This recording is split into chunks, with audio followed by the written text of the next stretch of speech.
登咗呢個牛耳石山咧，就原路折返。咁我哋落翻去麥理浩徑條大路嘅時候，留意咧就唔係轉翻左繼續前行。好，穿過晒啲樹林之後，嚟到翻個開源個位，咁我哋就嚟到岩頭山嘅山頂。好，到頂話眉山。咁個山頂咧就冇地標嘅，就有幾嚿石喺度，咁你都望到噶啦。好，上到嚟呢度，呢嚿就係雷打石，零零舍舍有一嚿石喺個山崖嗰度伸咗出去。終於爬完晒啲斜坡啦，嚟到雞公山頂到，但係就發現咧，唔知幾時開始係嗰支標高柱消失咗，得翻個座喺度。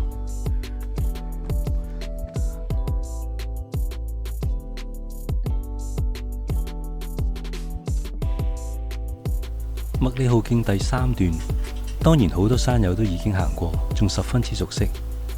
但係其實沿住麥理浩徑第3段呢，係有幾個山峰喺兩邊，好多時大家可能係過門而不知。今日我哋走一趟，由北潭坳入，水浪窩出，途中登頂5個山峰。坐94號巴士喺北潭坳落咗車之後，今次我哋唔繼續向前行去麥理浩徑第2段嘅入口，而係調翻轉頭行嚟到呢邊嘅入口，登上麥理浩徑第3段。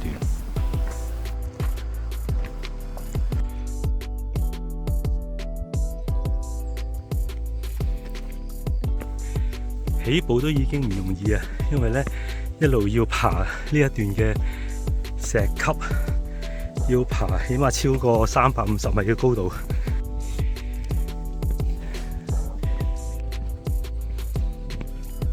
我哋就喺前邊呢個牛耳石山，快到。好，行到嚟接近牛耳石山個山峰咧，就要留意住左手邊要揾一個路碑咧，係登上去。其實呢度都望到嗰條路噶啦，不過咧就要揾一個路口轉入去。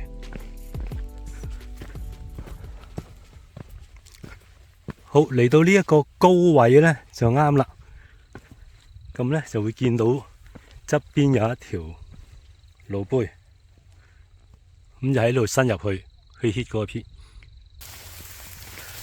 草係密噶啦，咁就最好長褲啦，如果咪又刮腳。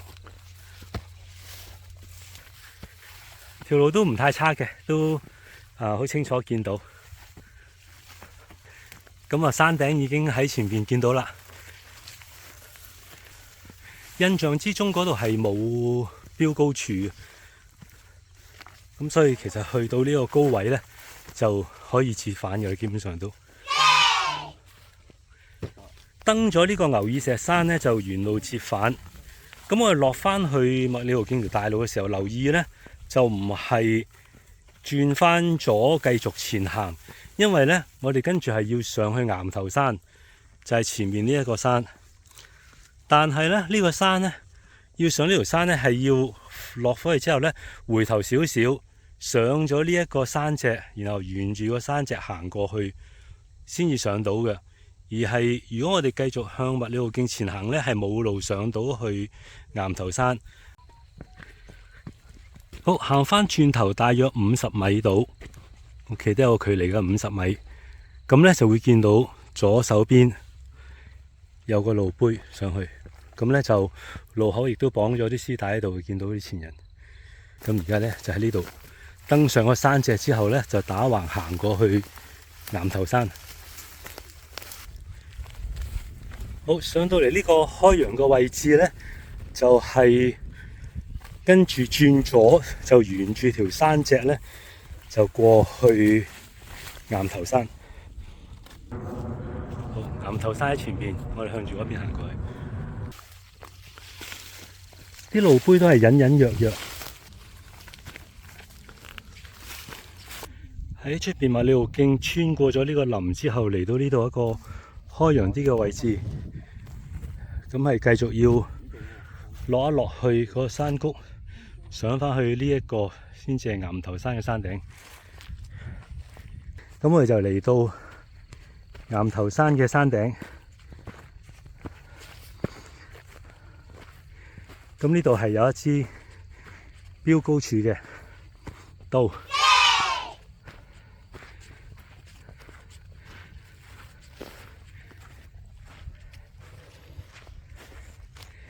竟然仲有個靚靚嘅牌喺度添。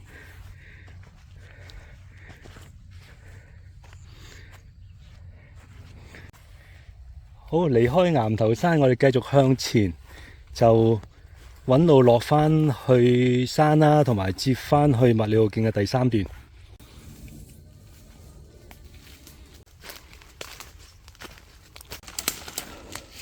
喺岩頭山落嚟，首先亦經過咗一段好斜嘅石路，但係由於呢啲石面係長滿青苔，所以係好跣嘅。咁過咗嗰段路之後呢，跟住呢就係好似而家呢度啦，就係沿途都係村林，望住方向向返麥理浩3段嘅大路嗰度出去。咁但係就完全係村林嚟嘅，咁就要慢慢行啦，睇住個地圖嘅方向啦。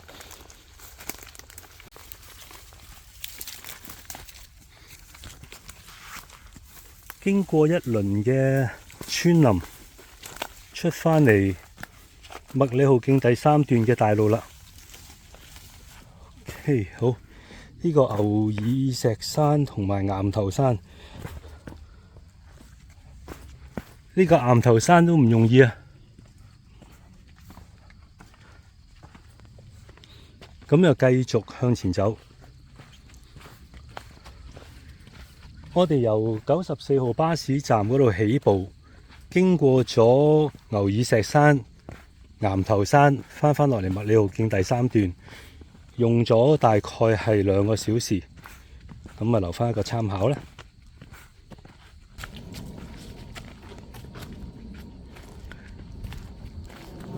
過咗麥理浩徑054個牌之後冇幾耐呢，就要留意左手邊，我哋要離開麥徑，然後就由呢邊係去華眉山，同埋亦都係前少少呢，就有一個係北潭壩同水浪窩嘅路牌。咁我哋就喺呢個路牌之前，就 M054之後。咁就有一條分岔路，就喺呢度接過去華眉山。沿路都係密密嘅草，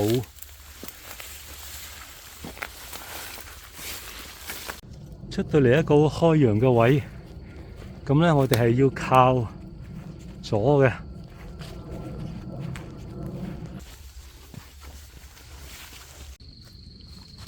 好，穿完晒啲林出返嚟呢，就接返嚟麥理浩徑啦。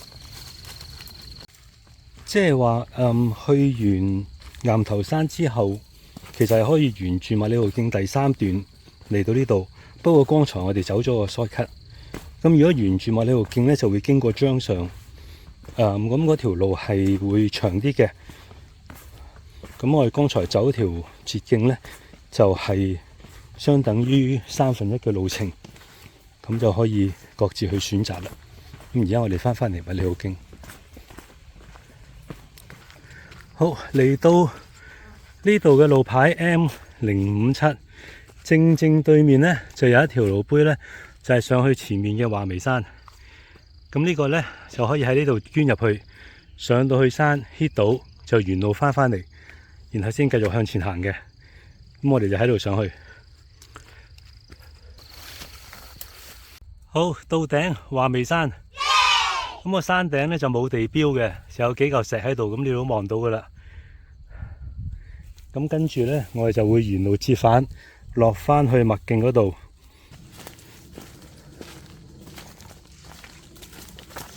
好，出返嚟麥徑，記得頭先我哋見到呢個牌，跟住我哋繼續前行，轉右。下一站係雷打石，跟住就係一路沿住麥理浩徑第3段行。咁我可以一路行就一路睇住啲標距牌。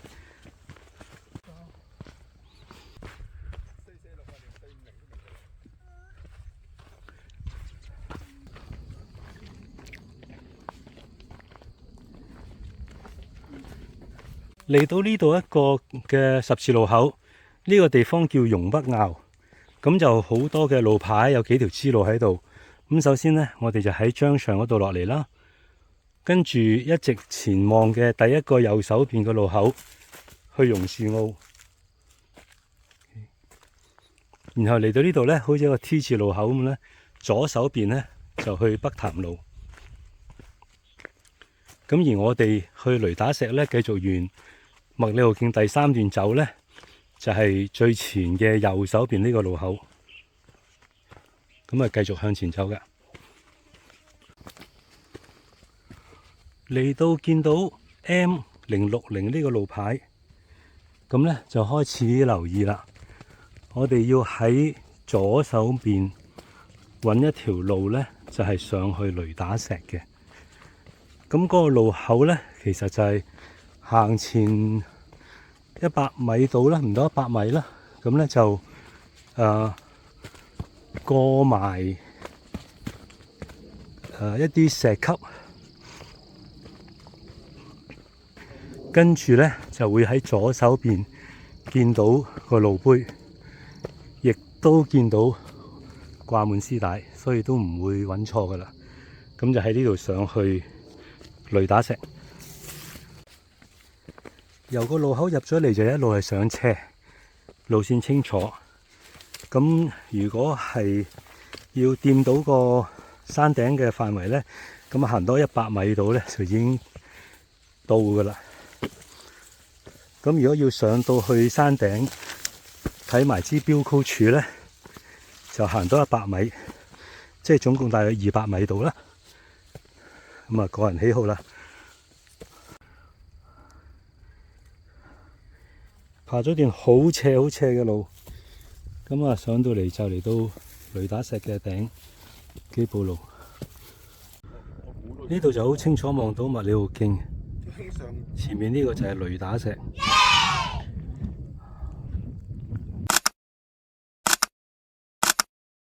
沿路翻落嚟，呢條接上去雷打石嘅路真係好斜。咁上去時候就即係爬到都好索氣啦，落嚟呢，基本上都要坐住嚟落啊。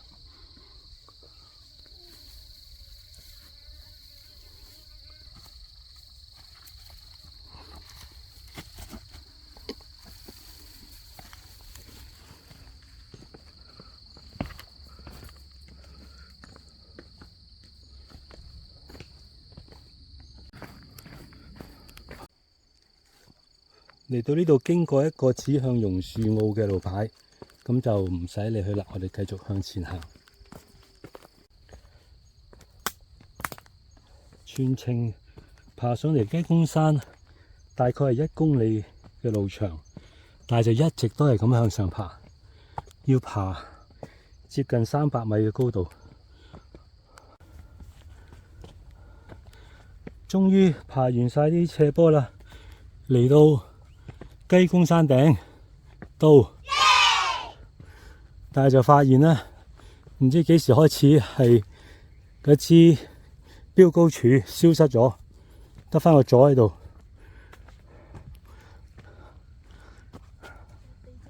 雞公山咁啊，仍然係喺麥理浩徑第3段嘅，咁個牌就係 M064。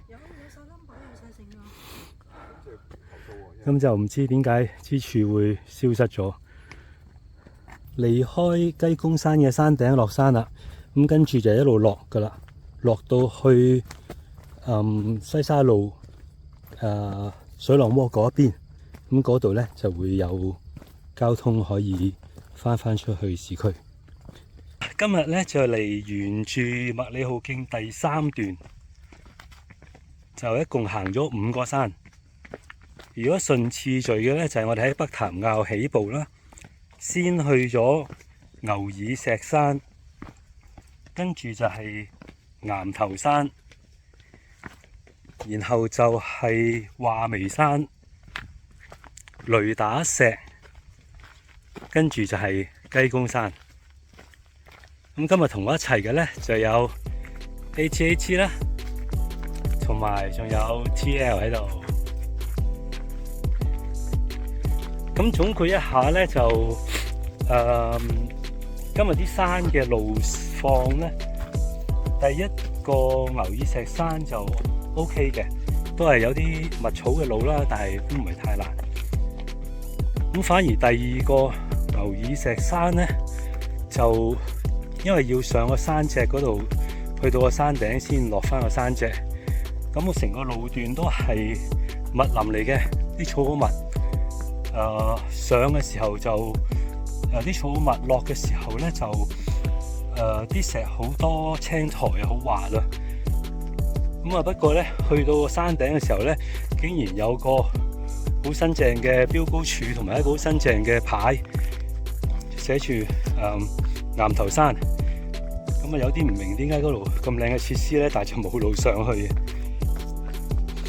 咁跟住就話眉山啦，話眉山咧，其實就如果沿住麥理浩徑第3段行過去，然後先至再分叉上去嘅山咧，就都冇乜特別。但係因為我哋就行咗一條嘅捷徑，咁嗰條捷徑咧就比起行麥理浩徑個距離咧，大概係1/3度嘅啫。咁就會經過咗一啲都係啲密林啦。咁呢條路我之前嚟行過2-3次，都係 OK 嘅，即係都係林路。但係而家就少人行山啦，雨水又多啦，咁啲林就變得好密。跟住就雷打石，雷打石咧就係要喺麥徑嗰度分支出去行一條好斜嘅山路，就一路要差唔多係要爬上山咁滯，就好企。落嘅時候咧，基本上就要坐住落，因為真係太過斜，好難就咁企喺度一路咁行落嚟嘅。咁呢個就係雷打石嗰個難度。咁但係我哋就上到去見到嗰一嚿雷打石 ，OK。咁翻落嚟，最後就嚟到雞公山咧。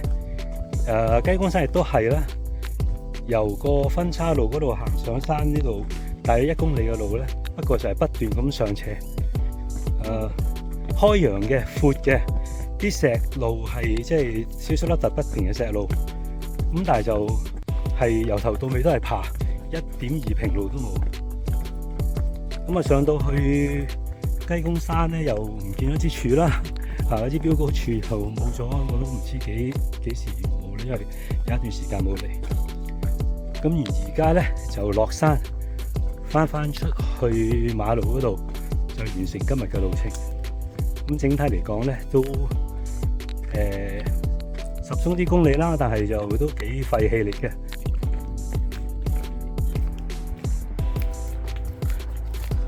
好，翻到出嚟馬路啦，西沙路。咁呢度有洗手間啦，有水機補給啦，咁樣。今日到此為止，下次再見，拜拜。